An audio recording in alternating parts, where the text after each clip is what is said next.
It's 2 a.m. on Saturday night, and after hours of waiting, we're on our way to an illegal rave in Cambridgeshire. The location has been kept secret until the very last minute. We were told to follow a convoy of around 50 cars, heading off-road into a secluded woodland. We're in the middle of the forest, it's absolutely pitch black and there's cars abandoned each side of the forest path.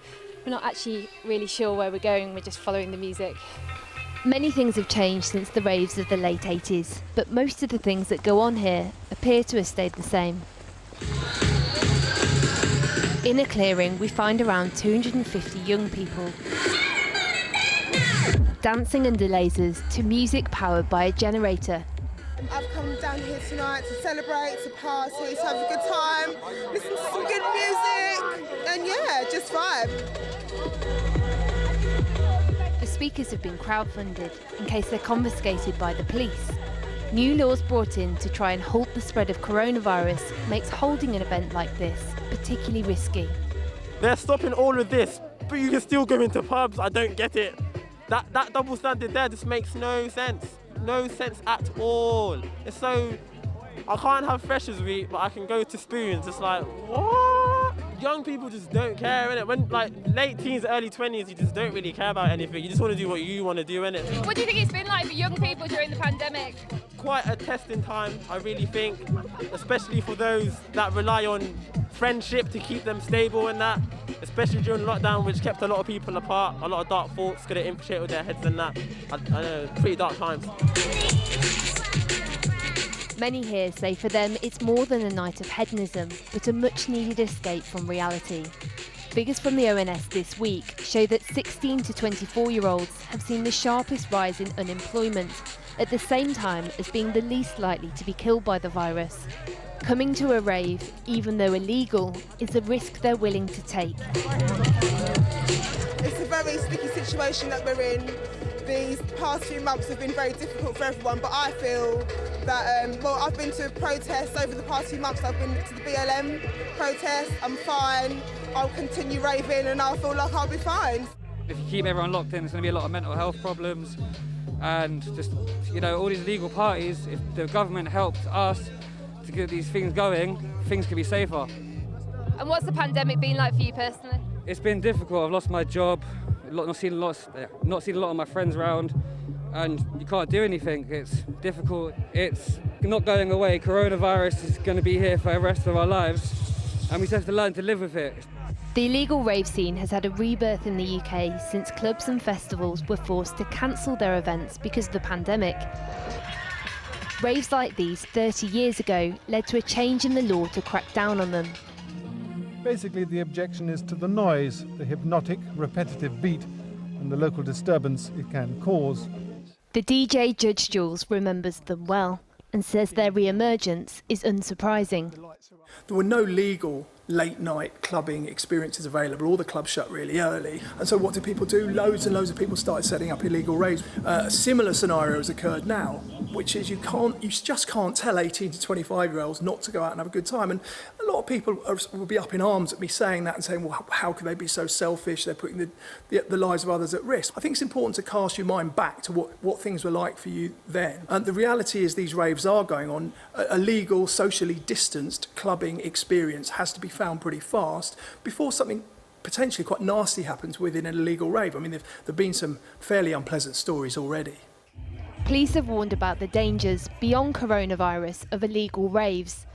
Greater Manchester Police released this video from an event in June where 3 men were stabbed and a woman reported being raped. At another, a 20-year-old died from a suspected overdose. The Metropolitan Police came under attack themselves when they tried to break up a street party. All those years on from the second summer of love, the fines and threat of arrest are still no deterrent. Now with the added extra health risks and judgment of raving during the summer of COVID-19. Well, British jungle and drum and bass DJ and producer Jumpin' Jack Frost was an original raver. He first started DJing at 18 and went on to play large raves up and down the country. Here he is in action.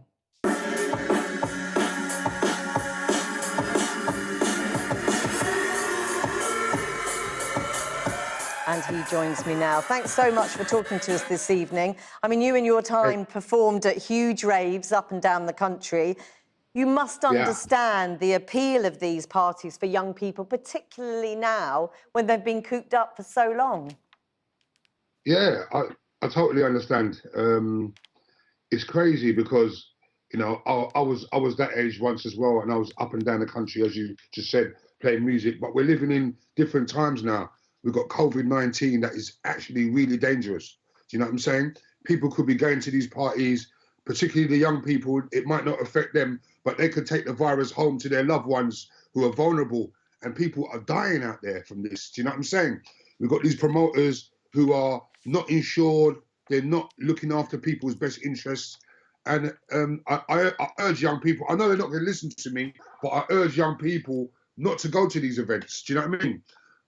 Our industry generates millions of pounds. Can I just say, our industry generates millions of pounds every year, and the government are not helping. Do you know what I mean? We should have events back on now that are controlled, that are run by reputable promoters who can let people rave in a safe environment. I know that you've had personal experience of losing loved ones to COVID. I wonder how much that shaped where you are with this at the moment. Oh, definitely, because you know I lost my cousin to the virus, which was quite traumatizing for me and my family. So when I've known firsthand how dangerous this virus is, do you know what I'm saying? When you've got hundreds of people, hundreds of young people raving together in a forest or something like that, there's no medics around, there's nothing like that around. It is very dangerous. Maybe not for them, but when they take it home to their loved ones, it's deadly and people die.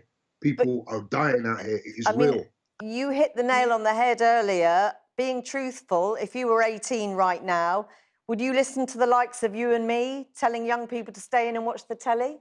No, I wouldn't. Do you know what I mean? Young people are going to rave. That's why the government has to look at a way of bringing back controlled parties, because people have to rave. People want to go out and party, but there are reputable promoters out there that can do this. Do you know what I'm saying? But you can't just leave an industry like us. They've just left us. Do you know what I'm saying? People want to party, and there has to be a way, there has to be a roadmap back to us getting out again and playing music and people partying, because they're going to do it anyway. So it has to be in a controlled environment with following government guidelines. It is achievable.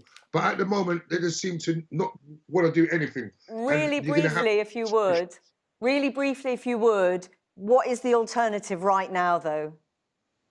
The alternative right now is, well, at the moment, it's really dangerous. Do you know what I'm saying? But there has to be a way where the government can help us to get parties back on, get Clubland up and running again in a very controlled way, following government guidelines. Otherwise, there's going to be a catastrophe. I'm telling you. Jumping Jack Frost, thank you so much for talking to us.